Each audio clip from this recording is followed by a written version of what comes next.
en Coupe du Roi, tu as ce match en Liga qui sera dans 2 semaines. Tu vas jouer Osasuna et derrière l'Atlético Madrid. Donc attention, ce match-là va être très très important et ça peut être un tournant également pour le titre. Ça peut être un tournant. Ça va être un match pas facile, un match sérieux. Et là, ça va être déjà une vraie réponse à la suite de la compétition Liga parce que le Real peut profiter justement d'un faux pas de l'un ou de l'autre. Un match nul peut profiter au Real aussi. Ça reviendrait à un point du Barça. Tu reviendrais à égalité de points avec l'Atlético. Ça relancerait encore un peu tout. C'est un peu le bordel. Le Barça était dans la position du Real avant le match. Avant le match Real-Atlético. Tu as profité justement du match nul pour recoller un peu à tout le monde. Et là, le Real va être dans la position dans laquelle était le Barça à l'ancienne.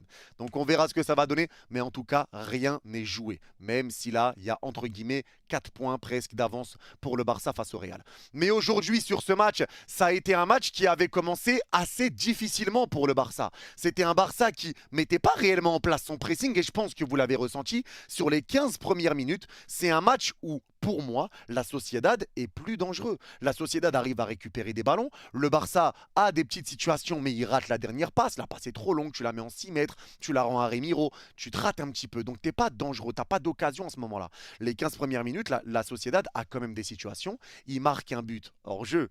Comme d'habitude, hein, le Barça, comme d'hab, je crois que le Barça, ils ont dû prendre 30 buts en Liga cette saison. Et encore, bon, ils ont dû prendre 30 buts, on va dire, cette saison, et 300 hors-jeu. Ils ont pris plus de hors-jeu que de buts validés, c'est quand même inquiétant, mais vraiment ça c'est encore une fois la force du Barça. Mais la Sociedad commençait bien, la Sociedad était dans son match, ils arrivaient à se créer quelques situations, ils arrivaient à essayer de remonter le ballon, ils arrivaient à empêcher le Barça d'avancer, ils arrivaient à être un petit peu sérieux.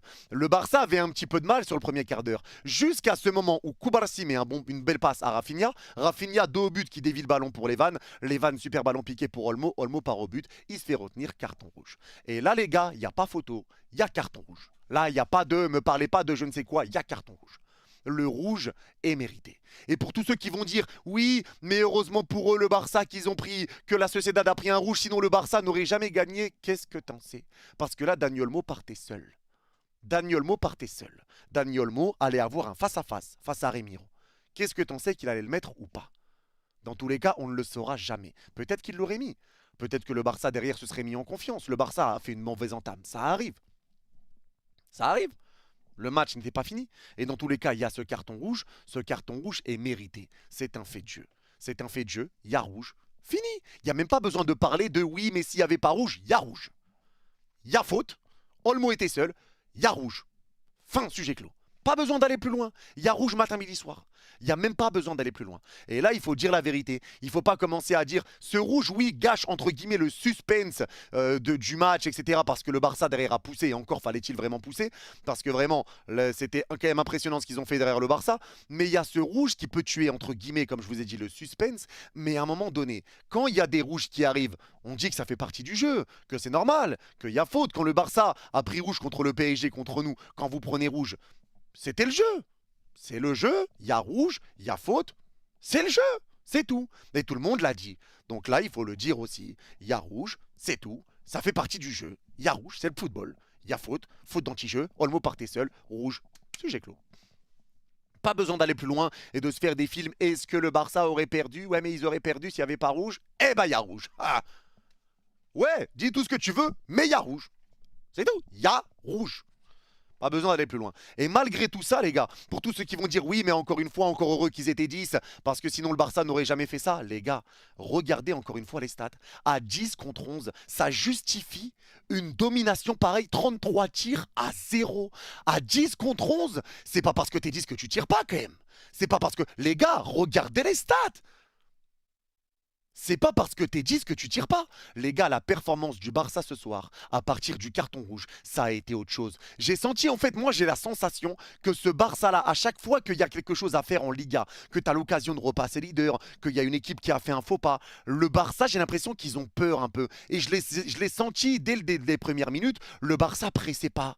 Il pressait pas comme d'habitude, ça mettait un peu de temps à presser, t'étais pas bien en place, t'avais un peu de déchets, les appels étaient pas les mêmes. Les premières 15 minutes, c'était différent. Et à partir du carton rouge, t'as retrouvé les clébards que tu vois depuis le début de saison.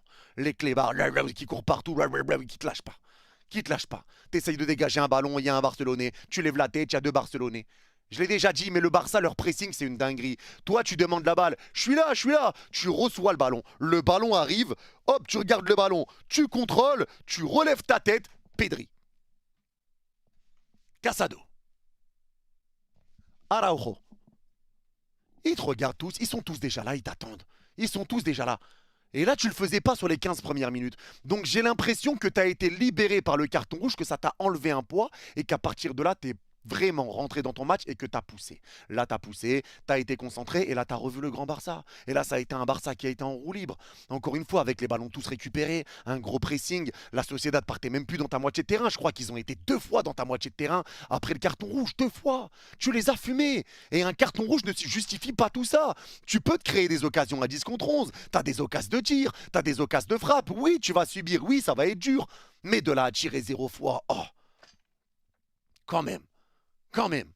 Quand même. Et je pense que c'est aussi une revanche pour le Barça parce que Ricard me l'a dit tout à l'heure quand on était en live. La Sociedad au match aller s'était foutu de la gueule du Barça parce qu'ils avaient cadré 0 tir dans le match. Et encore, le match aller, faut quand même rappeler qu'apparemment ça avait pris le pied d'Aguirre comme le pied de Lewandowski, un penalty, etc. pas donné au Barça. Et après, bref, tu perds le match. Donc c'était pas non plus le match référence pour la Sociedad. Mais ça s'était moqué. Et aujourd'hui, eh ben, l'ironie du sort fait que la Sociedad ne tire même pas. C'est même pas de tir cadré. C'est pas de tir tout court. Tout court. Le Barça les a éteints.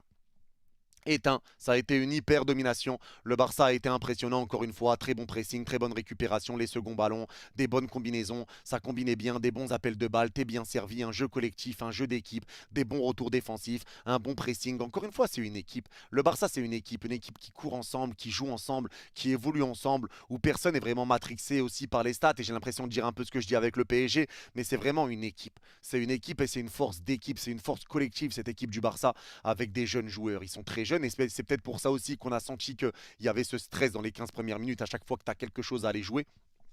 Il y a peut-être aussi la jeunesse, même si comme JP l'avait dit aussi, c'est des ovnis, mais on oublie qu'ils sont jeunes, et c'est vrai qu'ils sont très jeunes pour la grande plupart. Mais en tout cas, aujourd'hui, le Barça a fait une top performance, même s'il y a carton rouge, même s'ils étaient 10. La performance qu'ils ont fait ce soir, elle est juste impressionnante. C'est un match totalement dominé, énormément d'occasions, et le score aurait pu être plus lourd si tu n'avais pas un Lewandowski qui a beaucoup vendangé. Parce que Levan, aujourd'hui, pour moi, il y a un problème qui devient quand même assez critique, qui devient assez criant, c'est que Levan reçoit des bons ballons de la part de Pedri, de la part de Lamine Yamal, tu reçois des bons centres de la part de Dani Olmo, mais il veut tout le temps contrôler dans la surface. J'arrive pas à comprendre. Ce gars-là veut contrôler tous les ballons. Et quand il peut les contrôler, il contrôle pas. Le centre de Lamine Yamal en fin de match, là, qui est exceptionnel, la tête de Levan qui part au poteau de corner, faut arrêter.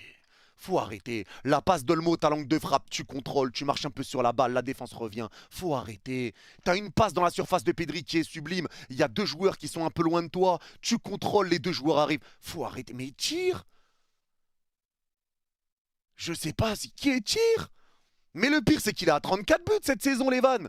C'est une dinguerie. Hein. C'est une dinguerie. Mais dans le jeu, c'est un peu bizarre. Maintenant, faut pas oublier non plus, il a été buteur quand même sur la frappe d'Araujo qui a été déviée. C'est lui qui fait la passe pour lancer Dani Olmo qui récupère le carton rouge.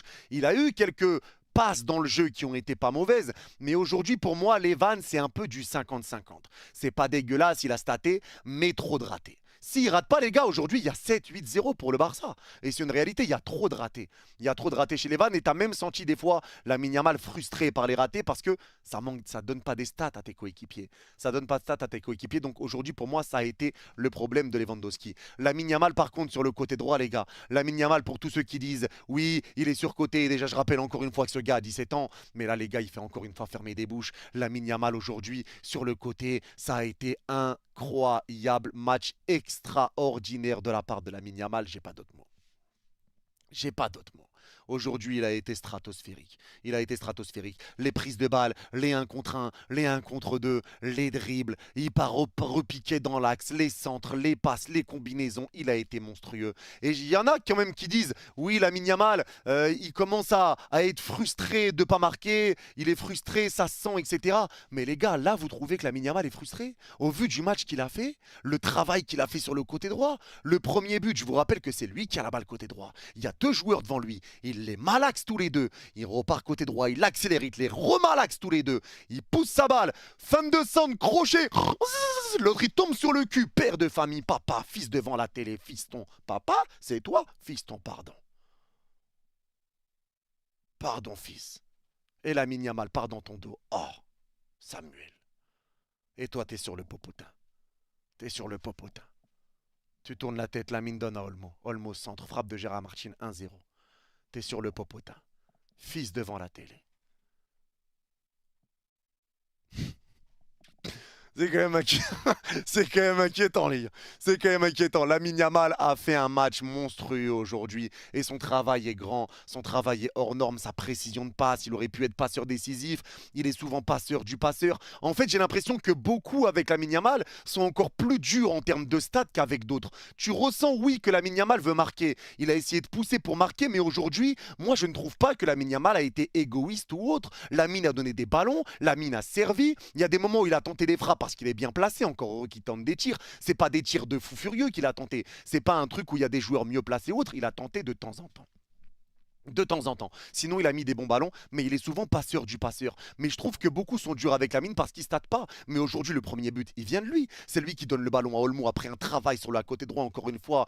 Popotin, fils télé, t'as compris, on va pas refaire l'histoire. Mais c'est lui qui fait le travail sur le côté droit. C'est lui qui fait le plus dur. C'est lui qui travaille à droite. Mais beaucoup sont durs avec Lamine Yamal par rapport au stats. Mais les gars, je vous rappelle que Lamine Yamal en Liga cette saison, je crois que c'est 11 passes décisives. On est au début mars. Début mars. Je vous rappelle que ça a suffi à beaucoup de joueurs en Liga pour terminer meilleur passeur de Liga, c'est 11 passes d'ess. Il faut le rappeler aussi. Ce que fait Lamine Yamal, il a 17 ans. 17 ans. Mettez-le dans la tête. Et ce qu'il fait là, c'est encore une fois extraordinaire. Les buts, ça viendra. Oui, tu sens qu'il veut marquer, etc. Ça fait un moment qu'il n'a pas marqué en Liga, mais ça viendra. Mais c'est pas pour autant que dans le jeu, il ne performe pas et dans le jeu, il performe. Et si les gens qu'il avait, à qui il donnait des ballons, terminaient les occasions, il aurait bien plus de passes dès que ça. Tu le vois juste avec Levan aujourd'hui. Le ballon qu'il met à Levan, le ballon piqué alors qu'il arrive lancé, il repique dans l'axe. Ballon piqué entre deux joueurs, c'est millimétré. Levan aussi, il te met un ballon au corner. Les gars, faut respecter Lamine. Lamine est un très très grand joueur. Lamine est un phénomène. Lamine est un crack. On utilise beaucoup ce terme-là pour rien. Lamine est un vrai crack. C'est un crack absolu. Il sait tout faire à 17 ans. Et encore une fois, laissez-le grandir. La maturité viendra. Il n'a que 17 ans.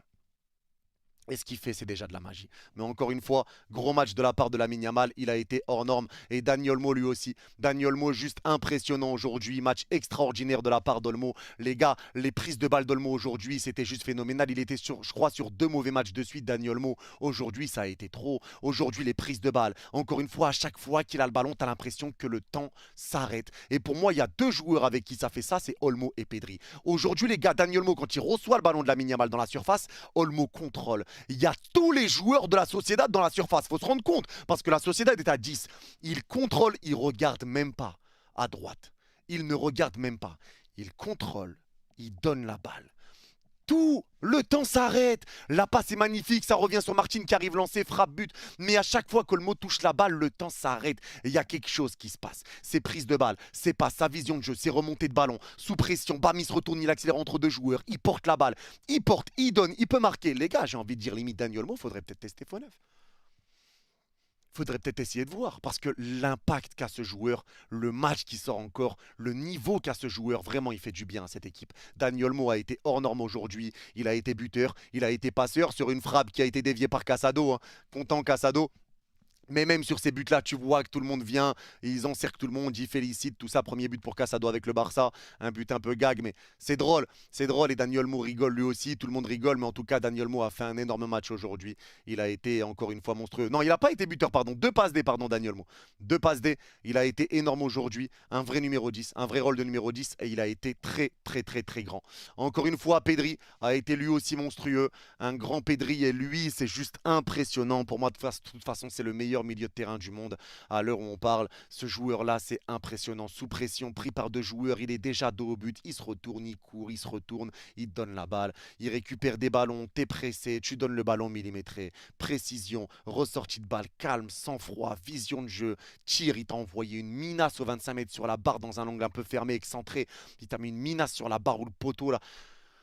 Ah, Pedri, c'est trop. Pedri, c'est trop. Il aurait pu être passeur décisif lui aussi, mais encore une fois, des occasions vendangées, il a été partout. Pressing, récupération, sortie de pressing, balle au pied, et c'est trop. J'ai l'impression de le dire à chaque débrief, et c'est pour ça que je ne vais pas m'éterniser sur lui. Mais Pedri, encore une fois, meilleur milieu de terrain du monde, impressionnant, magicien, il n'y a rien d'autre à dire. C'est un